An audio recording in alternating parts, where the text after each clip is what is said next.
ប្រហែលថ្ងៃនេះគឺអូក្អួតអត់ឈប់និយាយរួមទៅ2ថ្ងៃជាប់គ្នាហើយតាំងពីមកពីផ្ទះនៅផ្ទះគឺហូបបានធម្មតាទេដល់ពេលឥឡូវនេះ2ថ្ងៃជាប់គ្នាគឺហូបអីអត់បានទេ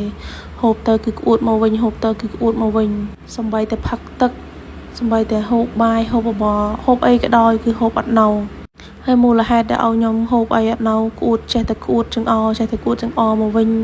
ចុកច្អល់ដោយសារតែឲ្យខ្ញុំគាត់មានដុំសាច់ក្នុងកាពះហើយលោកគ្រូពេទ្យគាត់ថាដុំសាច់ហ្នឹងគឺជាប្រភេទសាច់កាចមកជើងនេះគឺឲ្យខ្ញុំជំងឺឲ្យខ្ញុំគឺធ្វើទុកខ្លាំងមែនទែនហើយលោកគ្រូពេទ្យក៏បានឲ្យយោបល់មកថាជំរឿសមានតែមួយទេគឺត្រូវវាកាត់ហើយរយៈពេលនេះគឺអត់ទាន់អាចវាកាត់បានទេហើយក្នុងការវះកាត់នេះក៏ខ្ញុំអត់ទាន់ដឹងថាវាមិនដែរបងប្អូនអើយនិយាយរួមទៅគឺពិបាកចិត្តខ្លាំងមែនទែន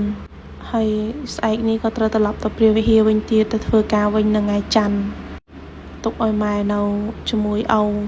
ព្រោះខ្ញុំធ្វើការអញ្ចឹងហើយច្បាប់អត់បានយូរទេ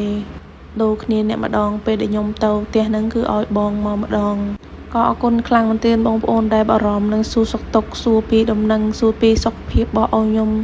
ចង់ដឹងពីជំងឺអូនខ្ញុំឥឡូវនេះគឺលទ្ធផលបានចេញហើយបងប្អូនគឺអូនខ្ញុំមានដុំសាច់នៅក្នុងកាពះហើយដុំសាច់នោះគឺជាប្រភេទដុំសាច់កាចឥឡូវអូនខ្ញុំហូបអីអត់បានទេស្លេកស្លាំងនិយាយរួមទៅគឺស្លេកខ្លាំងមែនទែនដោយសារតែគាត់ហូបអីអត់បានតាមពិតទៅអូត្រូវវាកាត់យូរហើយប៉ុន្តែដោយសារតែកាលពីមុនគឺលក្ខណៈថាដូចបងប្អូនដឹងហើយការវះកាត់គឺត្រូវចំណាយលុយច្រើននៅក្នុងការវះកាត់អញ្ចឹងហើយខ្ញុំអត់មានសមត្ថភាពអញ្ចឹងហើយក៏ត្រូវយកអូនទៅធ្វើបាញ់បសសិនដើម្បីកាត់បន្ថយការចំណាយបានខ្លះហើយនេះគឺជាវគ្គទី2ដែលអូនខ្ញុំត្រូវមកប៉ែតរ៉ូស៊ីជាលើកទី2ហើយ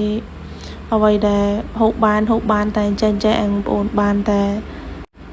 របស់ទឹកអានេះគឺទឹកត្រជាក់កម្ម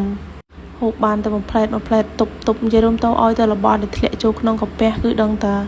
ដល់មកវិញមិនមែនថាយើងហូបទៅភ្លាមគឺវាក្អួតមកភ្លាមទេហូបបានប្រហែលជាត្រជាក់ចូលដល់4-10-20នាទីអីចាប់ផ្ដើមបុកចាប់ផ្ដើមក្អួតចាប់ផ្ដើមលមូលហើយចុកច្អល់តែម្ដងបើសិនជាទៅដោះគោអីដាក់ទៅរឹតតែអត់បាននិយាយរួមទៅគឺចុកដាក់ចូលទៅដល់ក្នុងឲ្យតែចំណីអាហារមិនថាទឹកមិនថាអីក៏ដោយគឺចុកហើយរោគមុនដំបូងដែលអូនខ្ញុំឈានដល់ដំណាក់កាលនេះគឺគាត់អាសាឈឺក្នុងពោះចុកច្អល់នៅក្នុងពោះហើយពេលដែលឈឺម្ដងមិនដែលចេះប្រាប់កូនចៅទេតើធ្លាក់ខ្លួនឈឺធ្ងន់